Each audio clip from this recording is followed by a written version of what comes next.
তো বন্ধুরা, অনেক সময় দেখা যায় আমরা অনেক মানুষকে কিন্তু না বলতে পারি না। প্রত্যেকটা মানুষের কথা আমরা না বলে উড়িয়ে দিতে পারি। যে কষ্ট করে হলেও সেই সমস্ত মানুষদের কথা রাখার চেষ্টা করি। তো এতে হয় কি, সেই মানুষগুলোর এক্সপেকটেশন আমাদের প্রতি কিন্তু বহু গুণে বেড়ে যায়। সেই মানুষগুলো মনে করে যে আমাদের কোনো অনুভূতি নেই, আমাদের বোধহয় কষ্ট হয় না, আর আমাদের কর্মক্ষমতা মনে হয় ভীষণ বেশি, আমাদের আরামের কোনো দরকার নেই, আমাদের শরীরে প্রচণ্ড ক্ষমতা, আমরা সব কিছু করতে পারবো। তো সেই মানুষগুলো অবিরত তাদের কাজের বোঝা আমাদের উপর এতটাই চাপিয়ে দেয় যে আমরা ভুলেই যাই যে আমাদের নিজস্ব একটি জগৎ আছে, নিজস্ব আমাদের একটি সংবেদনশীল মন আছে, সেই মনও অনেক কিছু চাইতে পারে। সময় আমাদের নিজেদেরকেও দেওয়া দরকার, নিজের যত্ন নেওয়া দরকার, সেটা আমরা ভুলেই যাই।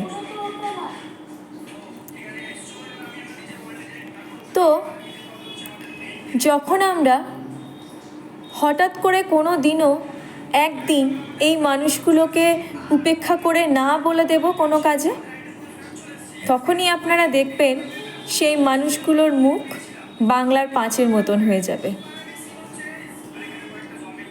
আপনার পিছনে নানান রকম নিন্দে চলবে, নানান রকম কথান্তর চলবে, কারণ তারা আপনার কাছ থেকে এক্সপেকটেশন করেই রেখেছে। তারা তখন আপনাকে দোষারোপও করবে যে তুমি এই কাজটা করে দিলে না, তুমিই তো করো, তাহলে এবার আমার কাজগুলোর কি হবে।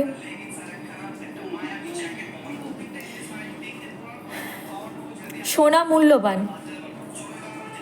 কিন্তু আপনারা ভেবে দেখুন তো, সোনা আমরা শুধুমাত্র আমাদের অলংকার হিসেবে ব্যবহার করি, তার থেকে তো লোহার ব্যবহার অনেক বেশি, তাই না? লোহা দিয়ে আমরা কত শক্ত কাজ করে থাকি, কিন্তু একটি সোনা দিয়ে আমরা সেই সমস্ত কাজ করার কথা ভাবতেও পারবো না, কারণ সোনা অত্যন্ত মূল্যবান। কারণ লোহা পাওয়া যায় অনেক বেশি, লোহা সস্তা, আর সোনা কিনতে গেলে এখন আমাদের বহু টাকা খরচা করতে হবে। জানেন, আমি আপনাদের বলেছিলাম যখন চেন্নাই গিয়েছিলাম, সি বিচে, যারা আমার নিয়মিত ভিউয়ার্স তারা হয়তো দেখবেন, আমি আপনাদের বলেছিলাম যে এই জারটি আমার হাজব্যান্ড একটি খেলায় পেয়েছে। আমি আমার হাজব্যান্ডকে তখনই বলেছিলাম যে আমরা এত দূর যাব, ওটা যদি ভেঙে যায়। তো শুনে আমার হাজব্যান্ড কি বলল জানেন? বলল, যা হবে হবে, ও ঠিক আছে। আমিও ভাবলাম ঠিক আছে, ওটা তো কিনতে হয়নি। এটাই যদি আমাদের দাম দিয়ে কিনতে হতো তাহলে একটু হলেও কষ্ট হতো।